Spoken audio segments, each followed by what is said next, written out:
que me amas tal como soy. Has escrito. Bienvenidos, bienvenidas a otro estudio bíblico. Yo soy Samuel Baez y hoy vamos a hablar sobre el libro de Miqueas. Vamos a ver sobre el capítulo 1 al 4. Y antes que comencemos, vamos a orar para poner este estudio en las manos del Señor. Ahí donde estén, oren conmigo, por favor. Padre, en el nombre de Jesús te damos gracias, Señor, por este momento que tú nos has dado. Gracias por el privilegio de estudiar tu palabra. Te pido que tú tomes control de este mensaje y que cada persona que esté escuchando podrá recibir de tu palabra y que profundamente pueda entender lo que tú tienes para cada uno de ellos, Señor. Te damos gracias por todo, por tu amor, tu misericordia y por todo lo que nos das. En tu nombre oramos, Señor. Amén.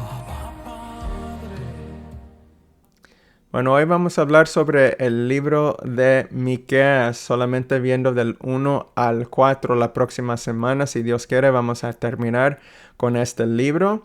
Y hoy viendo sobre el libro de Miqueas, continúan nuestros estudios sobre los menores profetas. Si quieren ver los otros videos, ya tengo de los que son anterior de Miqueas.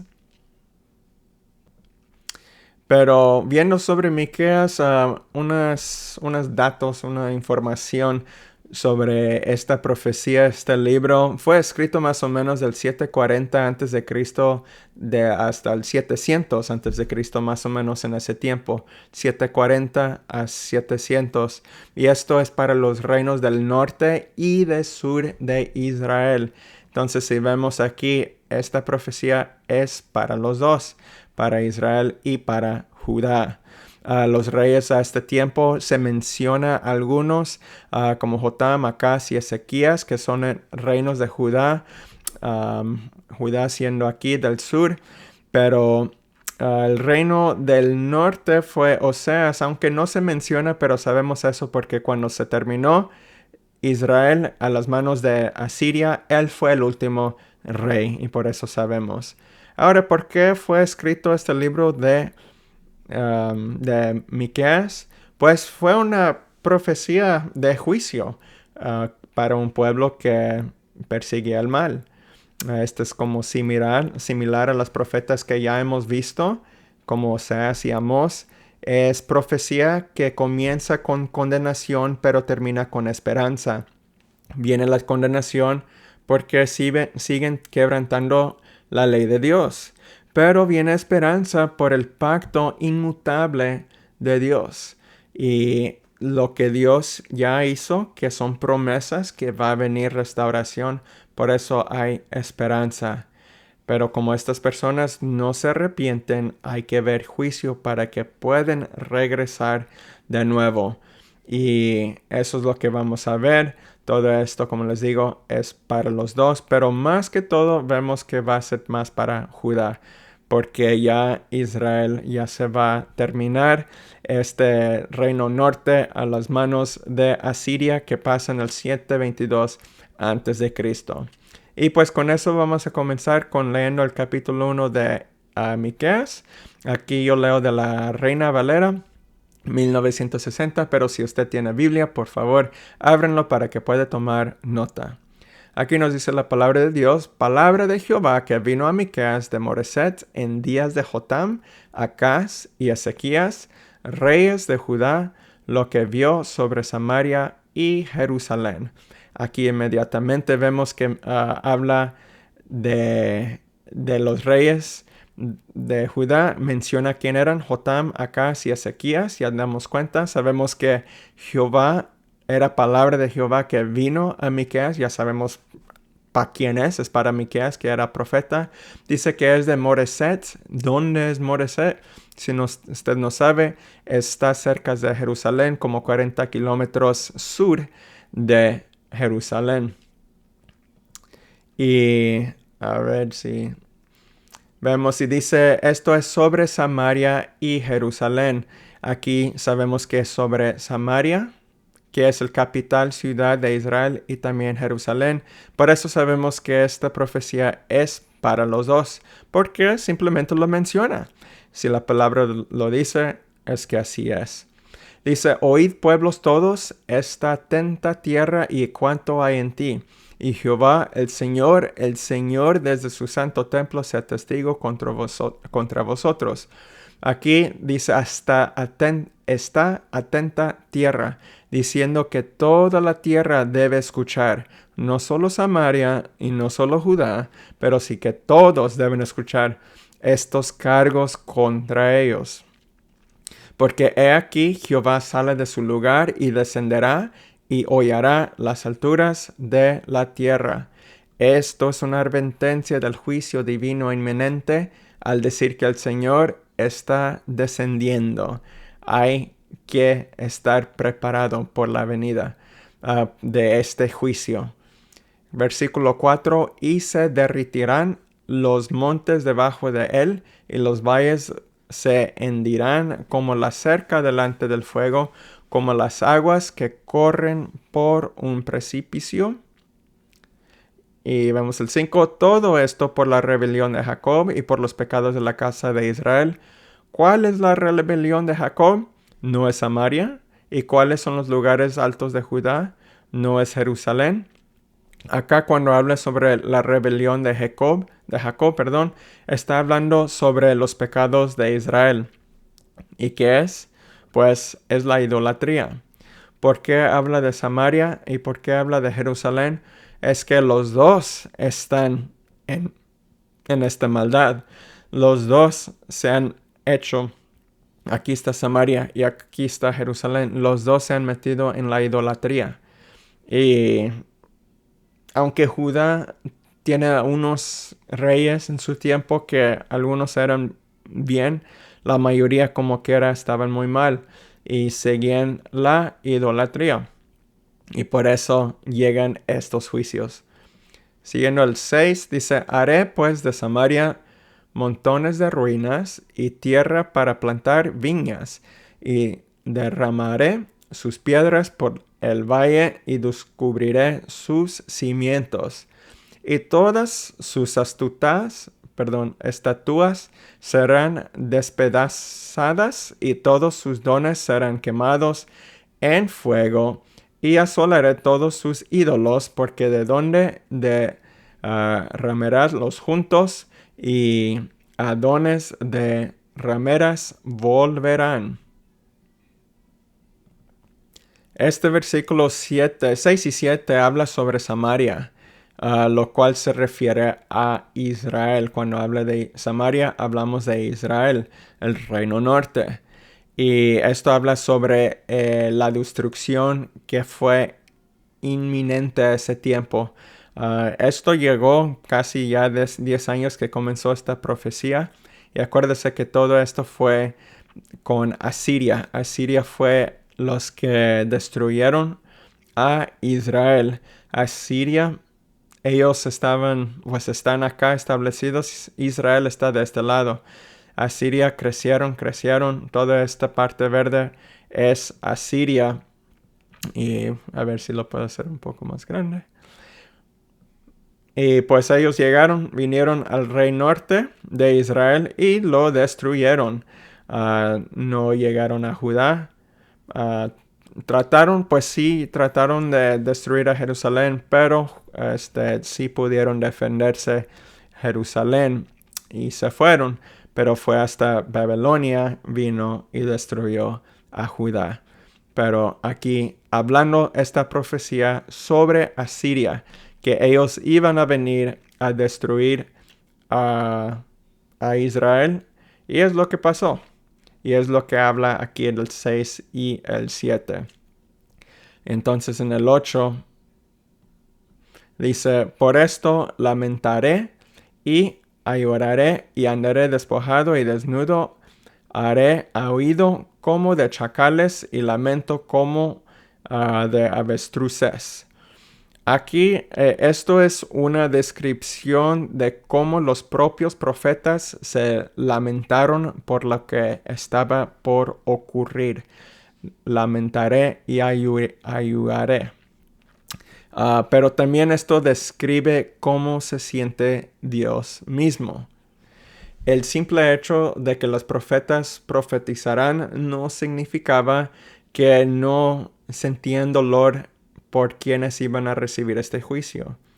Ellos eran seres humanos, tenían los sentidos, y cuando iban a estas naciones a decirles esta profecía, a veces que era demasiado difícil. Y por eso aquí dice que llorarán, y así como dice, lamentarán, y andaré despojado y desnudo, porque estos son señales que están llorando y orando y pidiendo a Dios por esta nación, por este pueblo, por el juicio que viene. Y pues esto también no habla solamente, como les digo, solamente de las profetas, pero Dios mismo. Dios siente dolor sabiendo que Él tiene que mandar un juicio, pero Él sabe que la razón que tiene que mandar juicio, como Dios es justo, es porque cometieron pecados. La razón que viene juicio y maldad es por los pecados. Y si Dios es justo, pues tiene que pagar el pecado con muerte. Y así pasó. Hicieron pecado y tenía que venir el juicio. Pero a estas profetas, que también como Miqueas, cuando hablaba sobre esto, le dolía y intercedía a Dios por medio de estas personas, y otros profetas eran iguales. Pero una cosa que nos demos cuenta también es que estas personas que eran profetas y hombres de Dios no simplemente eran personas que servían a Dios, pero también fueron afectados por los pecados de los demás. Porque si piensas en Daniel, por ejemplo, él era alguien que fue en Judá cuando Babilonia vino y destruyeron ese lugar. Pues Daniel fue secuestrado y fue mandado a Babilonia también.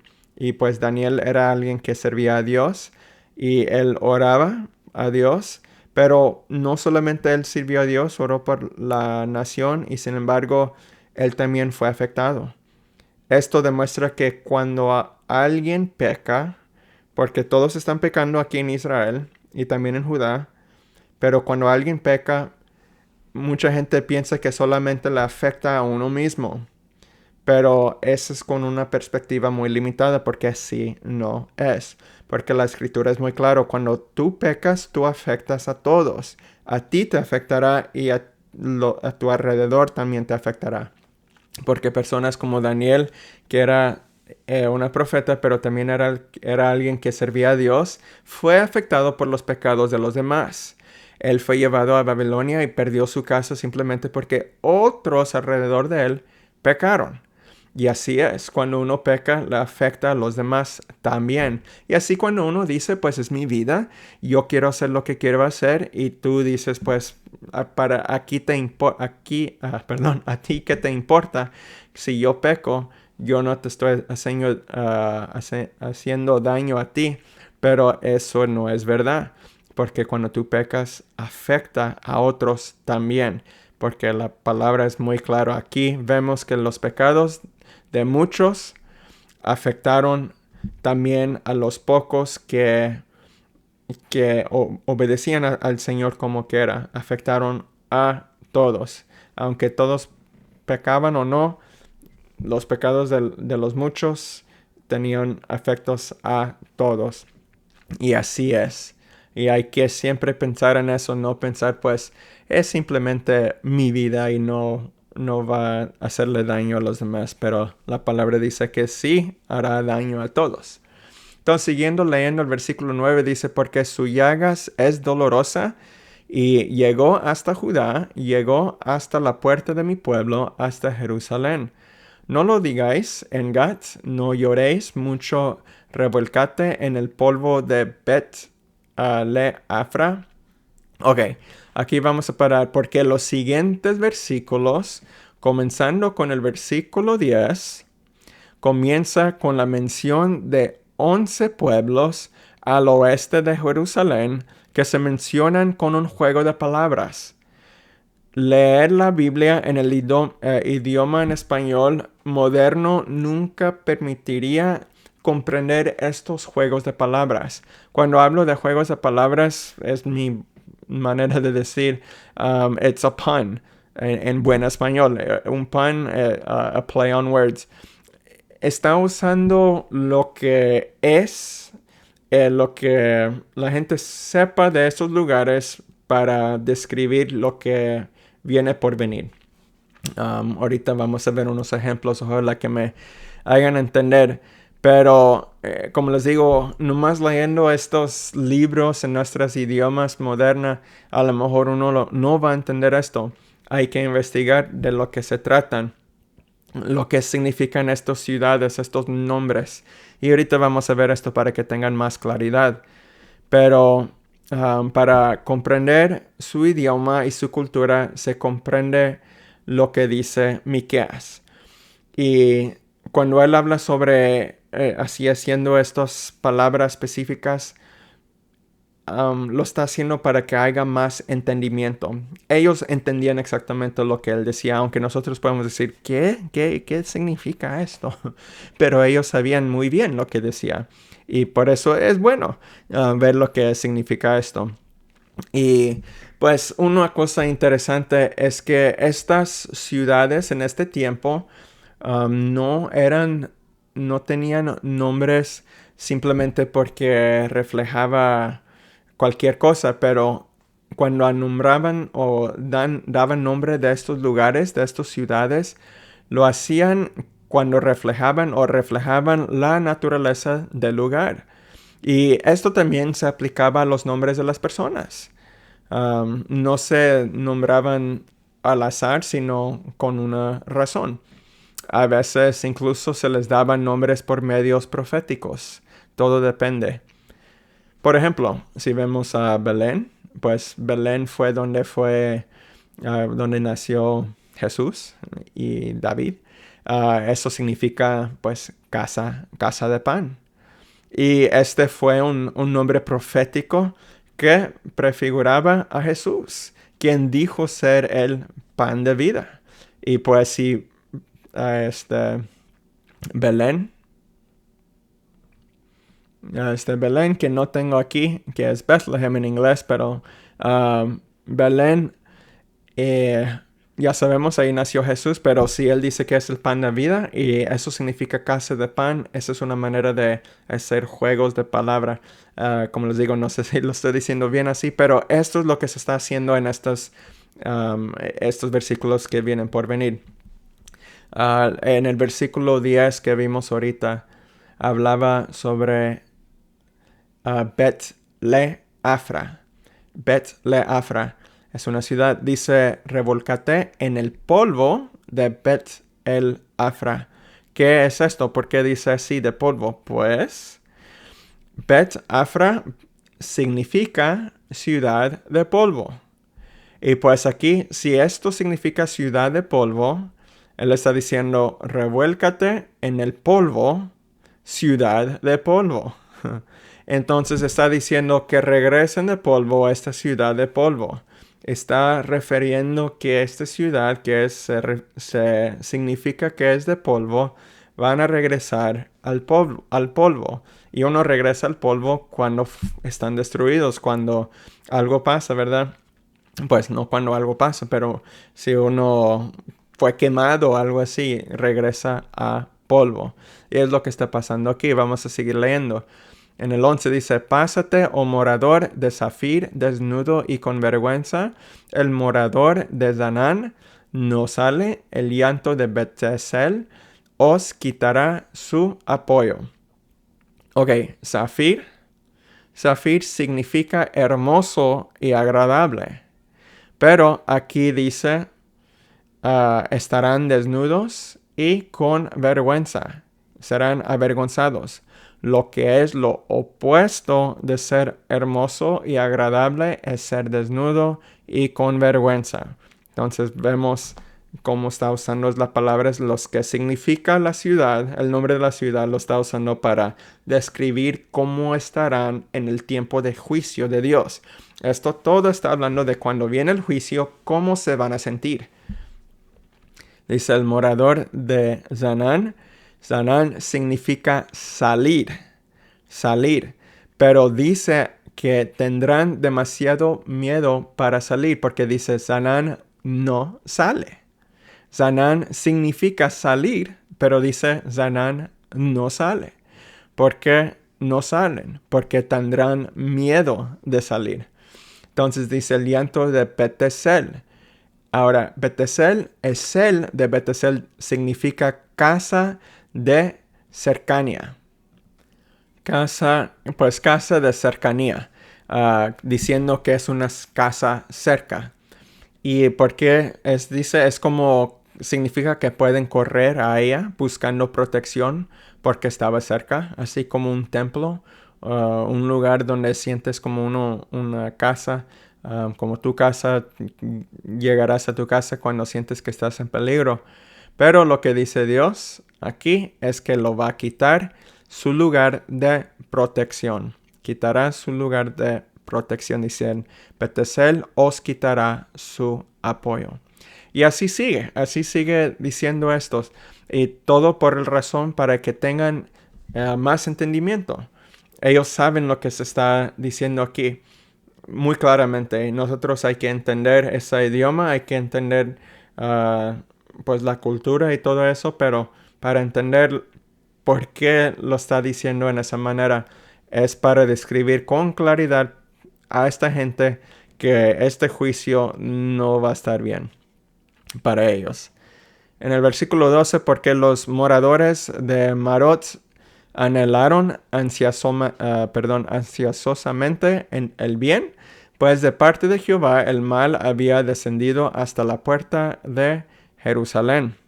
Aquí Marot significa amargura, lo cual está relacionado con la presencia de un desastre. Por eso Marot anhelaron ansiosamente el bien, pues de parte de Jehová el mal había descendido hasta la puerta de Jerusalén. Seguir viendo en el 13.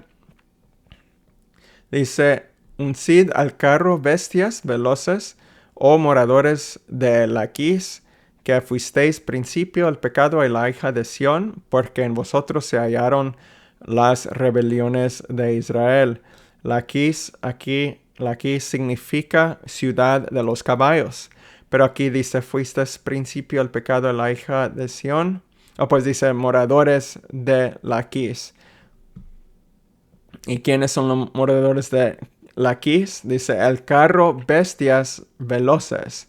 Entonces, significando, pues, esta es una ciudad de los caballos. Y los caballos que corrían con estos carros que habla de aquí. Versículo 14. Por tanto, vosotros daréis dones y Moroset Gat, las casas de Axib, serán para engaño a los reyes de Israel. Ahora, Moroset Gat significa regalos de despedida y también se conoce como la ciudad de las novias. Y pues cuando habla de eso, habla que se darán regalos de despedida a esta a esta ciudad. ¿Por qué se dan regalos? Porque ya se van. ¿Dónde se van? Pues se van porque va a venir Asiria y va a venir Babilonia a destruirlos. Axib significa engaño. La ciudad de Axib no podrá ayudar algo engañoso. Por eso dice, serán para engaño a los reyes de Israel. Entonces, aún os traeré nuevo poseedor o moradores de Maresá. La flor de Israel huirá hasta Adulam. Ráete y transquílate por los hijos de tus delicias. Hazte calvo como águila, porque en cautiverio se fueron de ti. Y ahí se termina el capítulo 1. Entonces vamos a ir al capítulo 2.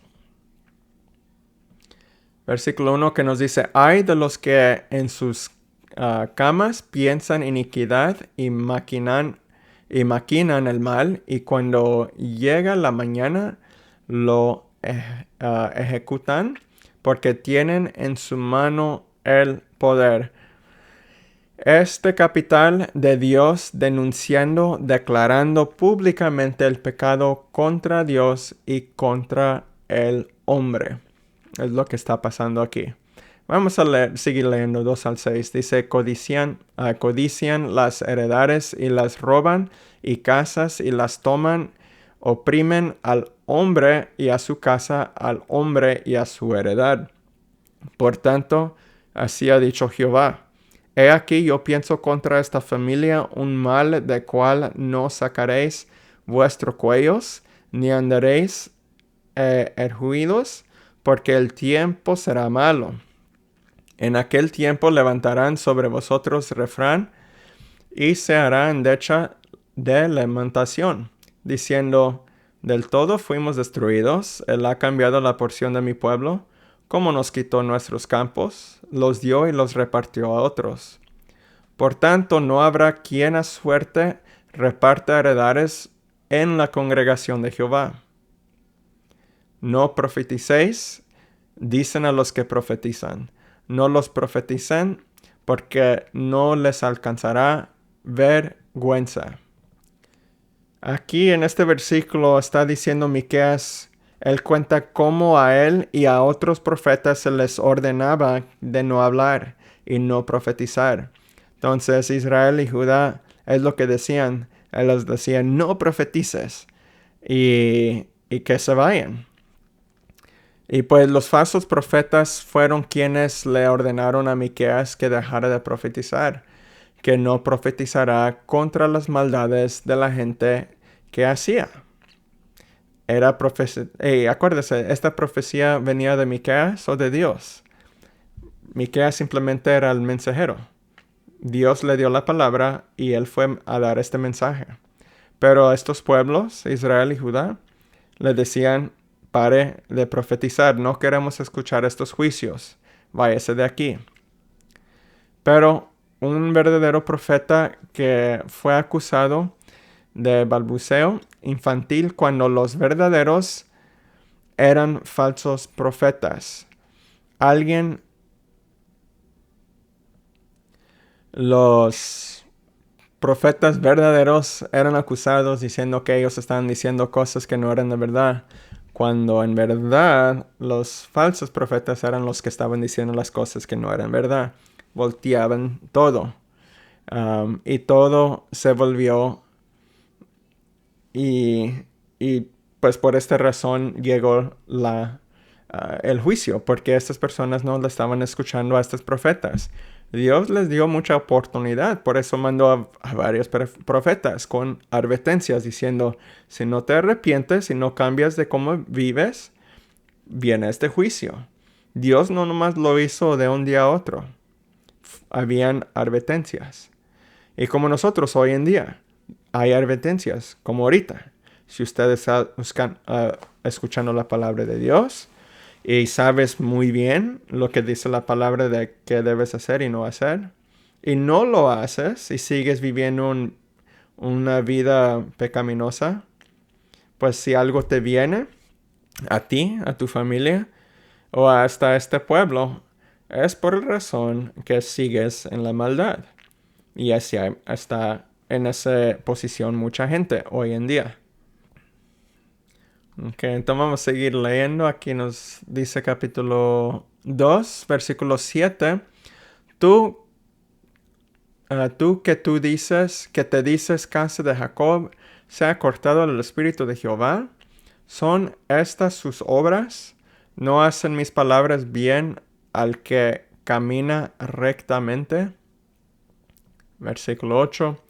El que ayer era mi pueblo se ha levantado como enemigo. De sobre el vestido quitasteis las capas atrevidamente a los que pasaban como adversarios de guerra.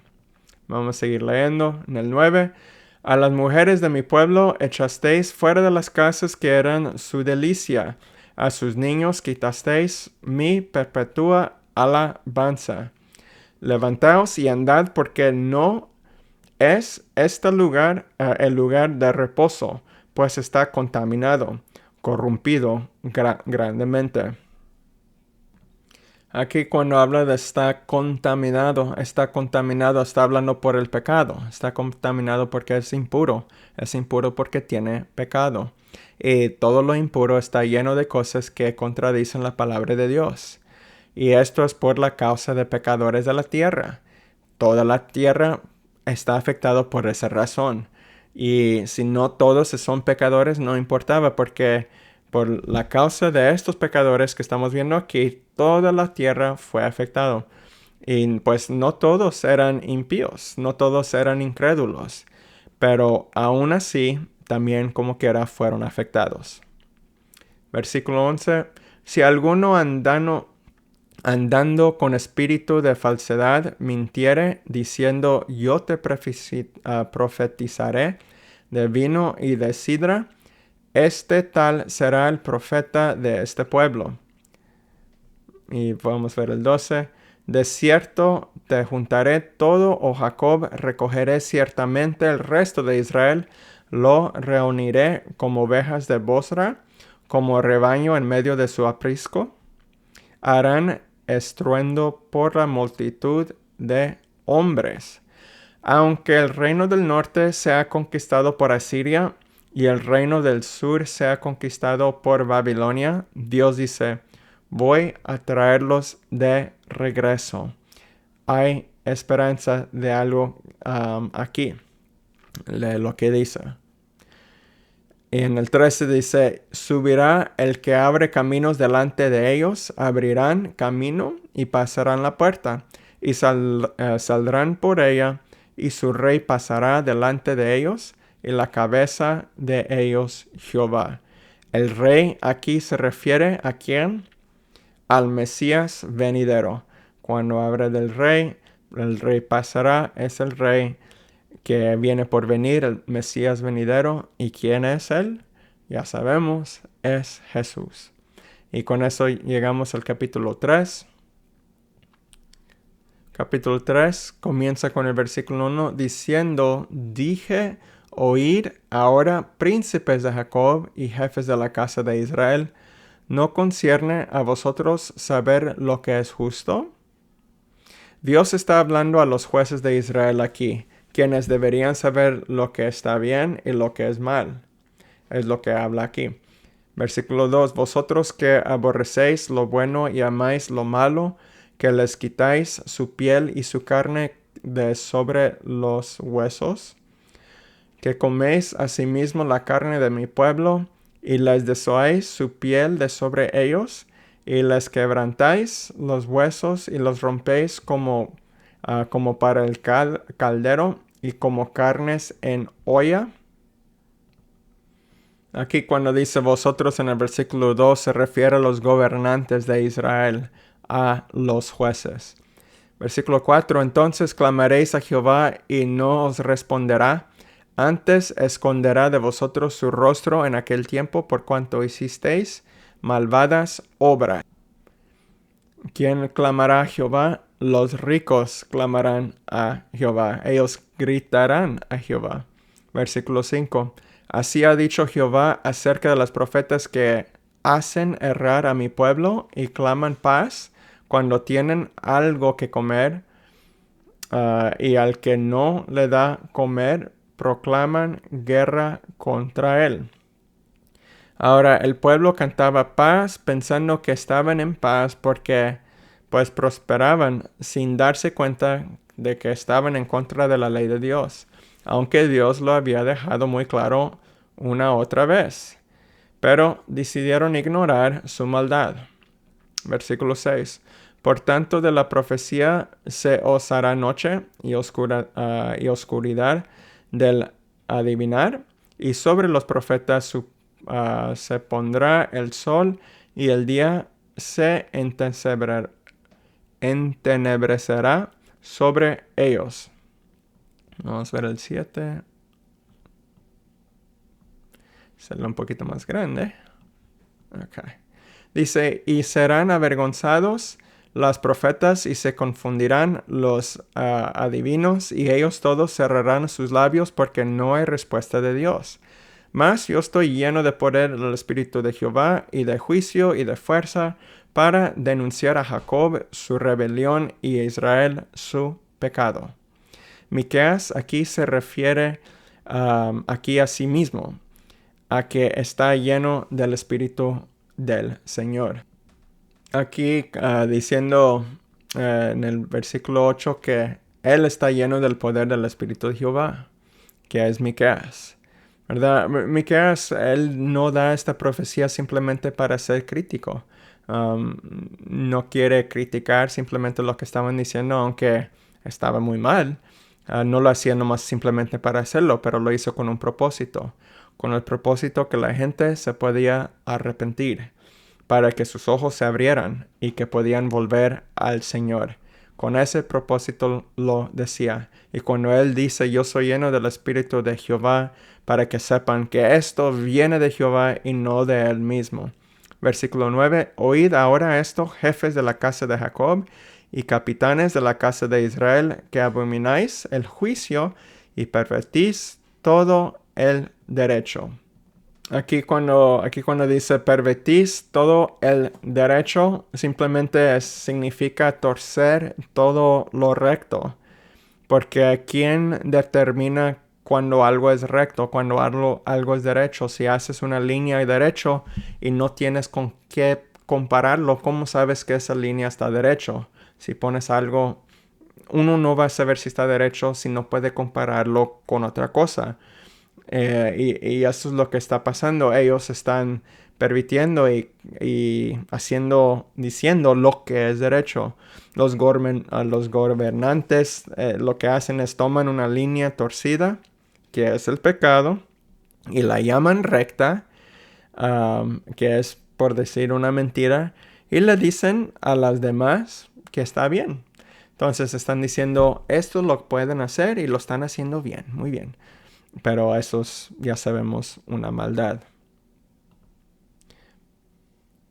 Entonces aquí viene el versículo 10, dice que edificáis a Sión con sangre y a Jerusalén con injusticia. Sus jefes juzgan por cohecho y sus sacerdotes enseñan por precio y sus profetas adivinan por dinero y se apoyan en Jehová, diciendo, ¿no está Jehová entre nosotros? ¿No vendrá mal sobre nosotros? Aquí está simplemente diciendo que los gobernantes, aunque ellos viven en pecado, ellos hablan con sin vergüenza, o no sé la palabra decir, a Dios para protección. Entonces, aunque ellos están haciendo mal, aunque esta profecía o estos profetas le dicen, oye, mira, ustedes están haciendo muy mal, están en idolatría, están desobedeciendo al Señor, ellos siguen no solamente haciéndola mal, lo que es malo, pero siguen clamando al Señor sin arrepentimiento. Dicen, ayúdame, Señor, bendíceme, Señor. Hacen todo lo que es para Dios, pero no es verdad. En la manera, no lo están haciendo con todo su corazón, no lo están haciendo con amor, simplemente por tradición. Y también muestra su ignorancia, que piensan que van a recibir favor de Dios, y así no es. Ya que dice, por tanto, ¿acaso de vosotros Sión será arada como campo y Jerusalén vendrá a ser montones de ruinas y el monte de la casa como cumbres de bosque? Aquí se describe como en un día Judá caerá a las manos de Babilonia, y así pasó. Babilonia fueron el que destruyó a Judá. A ver si aquí tengo mapa. Pues esta no es la correcta, pero Babilonia que está acá, un día iban a venir en 587 antes de Cristo, es cuando fueron destruidos Judá. Sabemos en el 722 fueron destruidos Israel a las manos de Asiria, pero un poco después de 100 años, Babilonia destruyó a Asiria. Entonces también destruyó a Judá.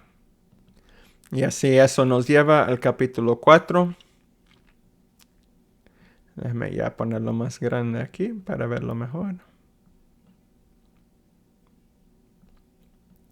Aquí dice, acontecerá en los postreros tiempos que el monte de la casa de Jehová será establecido por cabecera de montes y más alto que los collados y correrán a él los pueblos.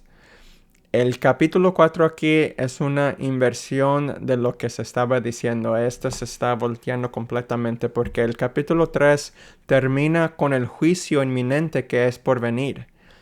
Y aquí habla de profecías futuras. Dios habla de la exaltación de la nación, la restauración de Israel. Y aquí lo que se refiere es el reino milenial. El reino milenial. Y eso lo hablamos, teníamos estudios bíblicos sobre los últimos tiempos, cuando viene el rapto. El viene del rapto, aquí lo tengo en inglés, pero un tiempo llega el rapto, entonces va a llegar un tiempo de 7 años, que es la tribulación, la gran tribulación. Entonces viene la segunda venida de Cristo después de eso, y entonces es el Armageddon, que es la guerra última que se va a hacer, y después de eso 1000 años, que es el milenio, el reino de Cristo.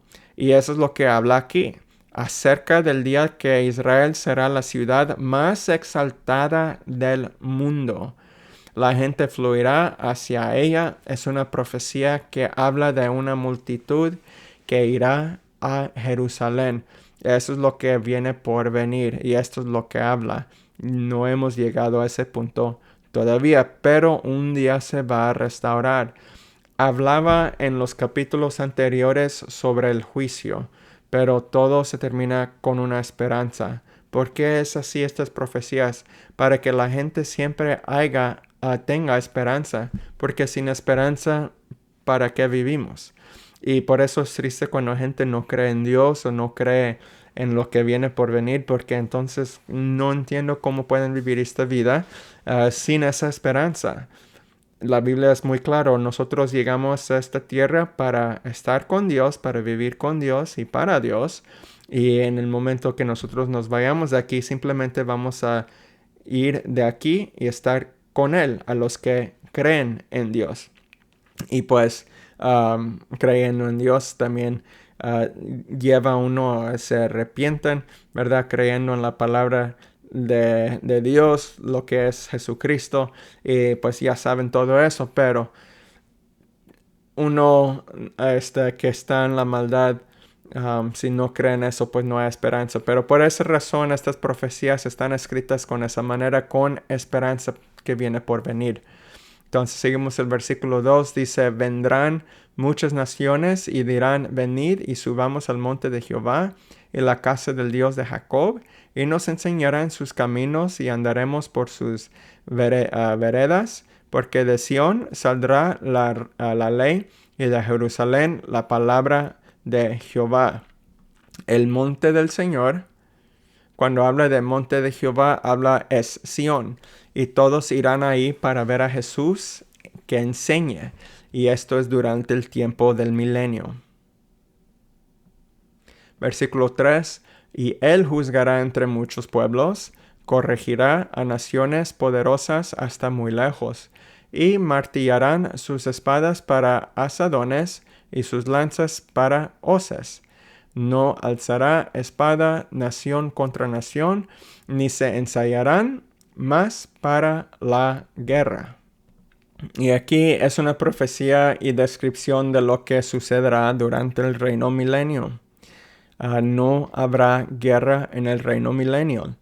Esto se refleja en otras partes de las escrituras que no habrá más guerra. No va a ir a estas escrituras, pero se puede ir a Oseas 2:18, Zacarías 9:9-10, hasta Isaías 2:2-4. Habla que habrá paz y no habrá más guerra. Versículo 4. Y se sentará cada uno debajo de su vid y debajo de su higuera, y no habrá quien los amedrente, porque la boca de Jehová de los ejércitos lo ha hablado. Habrá un tiempo de paz durante el reino milenial. no habrá nadie que los hace daño. Versículo 5. Aunque todos los pueblos anden cada uno en el nombre de su Dios, nosotros con todo andaremos en el nombre de Jehová, nuestro Dios, eternamente y para siempre. En aquel día, dice Jehová, juntaré la que cojea y recogeré la descarriada y la que afligí. Y pondré a la coja como remanente y la descarriada como nación robusta. Y Jehová reinará sobre ellos en el monte de Sión desde ahora y para siempre. El reino milenial, cuando Cristo reinará, es cuando todo esto va a pasar. Versículo 8 sigue diciendo: Y tú, oh torre del rebaño, fortaleza de la hija de Sión, hasta ti vendrá el señorío, primero el reino de la hija de Jerusalén. Versículo 9. Ahora, ¿por qué gritas tanto? ¿No hay rey en ti? ¿Pereció tu consejero, que te ha tomado dolor como de mujer de parto? Esto aquí vuelve al presente. Esta es una palabra para Judá. Dice: duélete y gime, hija de Sión, como mujer que está de parto, porque ahora saldrás de la ciudad y morarás en el campo, y llegarás hasta Babilonia, ahí serás librada. Ahí te redimirá Jehová de la mano de tus enemigos. Pero ahora se han juntado muchas naciones contra ti y dicen: sea profanada, y vean nuestros ojos su deseo en Sión. Esto habla de las batallas de el Armagedón, que ocurren al final de la tribulación. Aquí versículo 12. Mas ellos no conocieron los pensamientos de Jehová, ni entendieron su consejo, por lo cual los juntó como gavillas en la era. Aquí en el 12 sabemos que se refiere al Armagedón porque habla de la cosecha, que es como se describe. Hay varias referencias en la Biblia a la batalla del Armagedón que usan términos agrícolas para ayudarnos o ayudar a las personas de esos tiempos comprender lo que sucederá. Pueden ver Apocalipsis capítulo 14, 17 al 19, o también Apocalipsis 19, 15 al 16. Entonces vamos a terminar, que dice: levántate y trilla, hija de Sión, porque haré tu cuerno como de hierro y tus uñas de bronce, y desmenuzarás a muchos pueblos, y consagrarás a Jehová su botín y sus riquezas al Señor de toda la tierra. Y así se termina esta profecía, este libro. Aquí nos damos cuenta muy profundamente que esta profecía es para que la gente pueda despertar, que abran los ojos para que puedan llegar al arrepentimiento. Específicamente hablando sobre Israel y Judá en ese tiempo, estaban en maldad, estaban desobedeciendo al Señor, y por eso venía este juicio. Y pues no se arrepintieron como nación, y por eso llegó el juicio. Pues hoy tenemos otro juicio que es por venir, y es el juicio que viene la tribulación. Pero en ese juicio dice la palabra que el rapto llegará primero, que es donde se recoge todos los que creen en Jesús. Y para que esas personas no tienen que estar en este juicio, esta tribulación que viene por venir. Porque en estos tiempos, cuando se ven las profecías de antes, siempre había advertencias, porque si se arrepentían, había probabilidad que Dios no iba a llegar con ese juicio. Pero como no se arrepentían, como quiera llegó ese juicio. Hoy en día es un poco diferente. Tenemos la palabra de Dios, sabemos que va a venir un día la tribulación, pero el arrepentimiento no es para que no llegue este juicio. Este juicio va a llegar como quiera. Este juicio es para que la gente se pueda despertar y irse con el Señor. Porque va a haber muchos que no van a obedecer van a ignorar estas enseñanzas, estas advertencias, y ellos se van a quedar durante la tribulación. Y como quiera va a haber gente que después de la tribulación que se van con el Señor, pero se va a poner demasiado feo para esas personas. Por eso estas advertencias hasta hoy en día es para que despierte, para que las naciones despierten, las personas despierten, y comienza con tú. Tú tienes que despertar si no lo has hecho. Entonces, ayuda a tu familia, a tus vecinos, tus compañeros de trabajo. Así se comienza. Dices, ¿cómo podemos comenzar? Pues con los que están alrededor de ti. Pero siempre comienzas con ti mismo. Y pues así se termina este estudio. Vamos a orar para darle gracias al Señor que nos dio este tiempo. Padre, en el nombre de Jesús te doy gracias, Señor, por el privilegio de poder dar esta palabra, Señor, por medio de estas redes sociales, por medio de este canal. Te pido que bendigas a cada persona que pudo estudiar de esta palabra. Te pido que que puedan entender profundamente lo que tú estás diciendo, Señor, que pueden recibir esta advertencia para seguirte más profundamente, Señor, para que cada paso que ellos toman en esta vida lo hacen para ti, Señor, sin duda, sin miedo, sabiendo que tú estás a sus lados en cada paso, Señor. Y te doy gracias por cada persona, las bendigas grandemente en cada aspecto de sus vidas. Y te doy gracias también, Señor, por tu amor, tu misericordia, por tus bendiciones y todo lo que tú nos das. Te doy gracias por todo. En tu nombre oramos. Amén. Pues Dios los bendiga, Dios los guarde. Gracias por estar conmigo en este estudio bíblico. Ojalá que pudieran entender. Y pues si les gustaron, pueden dejar comentario, ponerle like al video. También pueden suscribir a nuestro canal para recibir más estudios en el futuro. Y pues Dios los bendiga, Dios los guarde. Hasta la próxima semana. Nos vemos. Pues que tengan buen fin de semana. Dios los bendiga.